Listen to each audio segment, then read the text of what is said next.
uma hora agência de youtubers, né? E você que abriu os olhos do cara pra voltar pra isso. Eu tô sempre nas conexões da comédia. É verdade. Eu tô sempre no meio. Eu sou sempre aquele cara que não ganha dinheiro com as coisas, mas eu tô fazendo as ligas. Cara, todo mundo que senta aqui de comediante fala assim, quem me indicou pra tal projeto foi o Diogo Portugal, quem me mostrou foi o Diogo Portugal. Sabe? Você sempre tá nas histórias dos outros. Eu gosto muito de fazer uns flashbacks na história. Então eu queria perguntar como que era... No começo, o cenário de stand-up, como é que você, sei lá, você viu na gringa, que você ajudou a trazer pra cá? Como é que era isso? Eu não tô ligado. O que me... Eu gostava muito de uma noite aqui em São Paulo, que chamava Terça Insana. A Terça Insana foi assim, eu já fazia comédia em Curitiba, e eu gostava do stand-up, mas eu não entendia muito do stand-up. Então, tipo assim, eu sabia que tinha comédia de cara limpa, mas eu gostava mais de personagem. Porque era o que eu sabia fazer, que eu dominava melhor. Eu já fazia o boy, que é o Elvis Lay, que era o tipo office boy. Eu já fazia algumas coisas, uma manicure, eu já fazia uma puta. Eu fazia umas personagens, assim, que eu botava peruca, essas coisas. Só que uma vez teve uma entrega do Oscar, tal, e eu fiz, acho que foi uma das primeiras vezes que eu fiz de cara limpa, assim, que era numa casa chamada Original Café. Na época estava tendo campanha de prefeito de Curitiba e o ator da campanha era um cara chamado Márcio Ribeiro. E olha que doido, que eu não lembrava disso, uma história que se encontrou. Eu estava fazendo esse show numa casa chamada Original Café, que foi onde é que a gente gravou depois, mais tarde, o audiolivro do Clube da Comédia, que é um CD do Clube da Comédia. E eu estava fazendo o show, eu acabei, e esse cara veio falar comigo, falou, eu quero um dia fazer isso também, porque não sei o quê. E era o Márcio Ribeiro. E depois de uns anos, eu fazendo a Terça Insana como convidado e tal, criei uma noite em Curitiba que chamava Diogo Portugal e Convidados, no Era Só o que Faltava, que era uma casa que eu fazia toda terça e tal. E porque realmente eu queria fazer em Curitiba uma coisa parecida com a Terça Insana, mas eu não tinha... A casa só me ofereceu 2 dias, quarta e terça. Daí eu falei, cara, terça é bom, se dá certo lá em São Paulo, eu vou fazer terça. E aí que veio um pouco do stand-up pra mim, porque se eu fizesse só personagem na terça, era uma cópia muito deslavada da Terça Insana e a Grace ia ficar muito puta comigo, né? Uhum. Aí eu falei, o que eu podia fazer como diferença? Daí eu falei, cara, já sei, já tinha o Fernando Ceilão e o Bruno Mota fazendo stand-up. Eu falei, já sei, eu vou fazer pelo menos a abertura, da parte inteira de abertura, de stand-up. E depois eu chamo os convidados, mas eu não sabia fazer. O que me fez gostar de stand-up era um seriado que passava na Sony do Seinfeld. E eu gostava muito daquela abertura do programa, ele com a cortininha, assim, fazendo. Eu falei, puta, esse cara faz isso daí, comédia de cara limpa e tal, né? Isso é muito legal.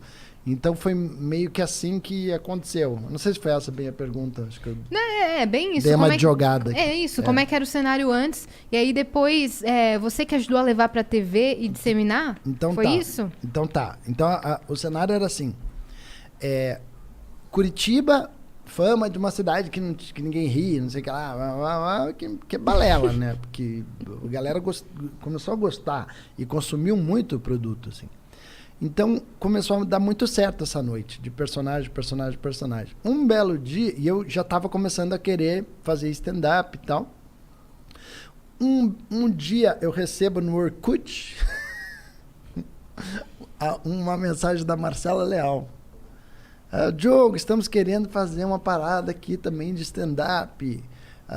Aqui. Eu já tinha um festival que chamava Risorama, porque depois de um ano do Era Só o que Faltava, nem bem um ano, eu tive a visita da galera do Festival de Teatro de Curitiba e eles gostaram muito da noite. Eles falaram, cara, que noite legal. Daí eu, na hora, já veio aquele clique, né? Eu falei, cara, por que não criar um núcleo?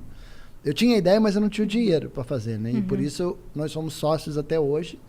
E eu acho que é uma grande parceria que deu certo o Risorama, porque o festival... Só o maior festival de humor do Brasil, tá, gente? Risorama, pra quem não conhece. Obrigado. Se não é o maior, né, porque tem o Risadaria, ele é o mais tradicional, isso eu não tenho dúvida. É verdade. Com certeza. Porque o meu sócio é o maior festival de teatro do Brasil, isso eu não tenho dúvida, que é a Parnax, que é o Festival de Teatro de Curitiba. Eles são meus sócios. E o Risorama é uma pena do festival. Porém, que cresceu bastante e se desvinculou. Cresceu e falou, desgarrou do teatro e virou um produto. Que hoje meu sócio é o Leandro Noffels, que é um cara que acreditou muito no produto e é que eu acho a melhor parceria possível, porque eles fazem coisas que eu jamais conseguiria fazer. Então eu fico mais com a parte artística e faço atendimento também, me considero um vendedor também, mas não faço a parte burocrática, cara, que é muito chato quando você faz um projeto muito grande, né? É muito chato e eles são muito organizados, entendeu?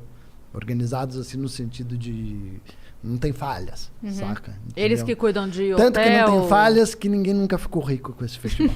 Entendeu? Então não tem falhas. Então não tem Tá falhas. tudo certo. Eles que cuidam da parte assim, passagem, hotel, quem vai tal horário, Tudo. E a prestação de conta, que essa é a parte mais chata. Se você for cuidar disso, você fica Não, maluco. Tá louco. Eu já ia me perder Então é uma parceria que deu muito certo, assim. Então tá. Vamos lá. Agora voltando na tua pergunta, é o seguinte. Então tinha essa cena de personagens, né? E o mundo era personagem, era Terça Insana, era isso que estava bombando. A Terça Insana, eu gosto de falar isso e repetir várias vezes. A Terça Insana foi o maior ponto de virada de humor do Brasil, cara. Onde a gente tinha um humor dos grandes mestres, né? Que eu adoro o Tom Cavalcante, acho ele foda. Ele é mesmo. Ele é muito foda. Não, e eu ia no show dele para aprender como é que fazia, né? Eu, assim, aluno, sentava assim, ó, vai começar a aula de um cara foda. Eu Tom Cavalcante, era o show dele no Guaíra, eu pagava puta ingresso caro pra cacete. Tanto de personagens, tanto de cara limpa, o cara é... Ele é foda. É. Aí eu ia lá e ficava vendo, é assim que ele faz. Ele sai daqui, aí ele faz uma musiquinha, aí ele... Eu ficava tentando entender como é que era o fio condutor de uma coisa pra outra pra fazer um show solo de 1 hora. Aprendi isso com o João Kleber também, com gente que... Agildo Ribeiro, gente... você nem sabia que o João Kleber era humorista. João Kleber que eu conheço? Ele era humorista. Para. João Kleber era um humorista. Ele fazia imitação do Silvio Santos, do Roberto Carlos, ele fazia piada, contava muita piada. O que não tinha naquela época era uma regra da autoria, entendeu? De você ser autor do que nem hoje é o stand-up, entendeu? A não ser quando chegou a Terça Insana. E aí que tá a importância da Terça Insana, o turning point. Por que a Terça Insana foi foda? Que quando chegou a Terça Insana, liderada pela Grace... Quem me contou foi uma produtora eu tinha uma produtora de áudio em Curitiba. E eu trabalhava com jingles, trilhas, essas coisas. E essa menina era produtora, chamava Tula. Ela era namorada do Leme, Guilherme Leme. No irmão daquele ator Guilherme Leme era o... Gente, agora... Gustavo Leme, que é um puta diretor de cena. E a Tula falou assim, meu Diogo, você tem que estar nesse projeto que chama Terça Insana Underground, é muito legal, você tem que conhecer a Grace. E ela me deu o contato da Grace. E eu, na maior cara de pau possível, liguei para... Não tinha nem WhatsApp naquela época. Liguei para Grace, falei, oi Grace, tudo bem? Eu sou de Curitiba, faço uma cena... Tá, porque tá sincero, e foi super legal. Falei, então vem aí participar, vem assistir. Eu fui para assistir.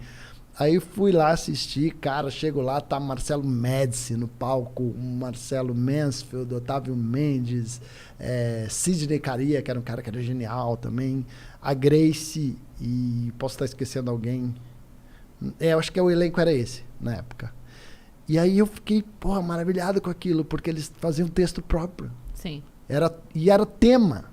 Ela falava assim, hoje o tema é tal coisa. Deu Robertinho Camargo, esqueci dele. Robertinho Camargo era o MC, ele abria tal, blá, blá, blá. Hoje o tema é contos de fada. E daí vinha a musiquinha da Terça Insana. Era uma puta peça de teatro bem ensaiadinha, assim. Cada um fazia um texto curto, era 5 minutos. Não era que nem a gente faz 20, 15. Era 5 minutos. Já entrava outro. Daí entrava o Mansfield, daí entrava... Sabe? Aquele número do Mansfield, né? Do bolero, né? Aquilo era um número. Aquilo era um número da Terça Insana. Nossa, aquilo é maravilhoso. Aí saía ele, entrava Elana Kaplan, Graziella Moreto, sabe? Graziella Moreto? Depois, nessa época ainda não era ela.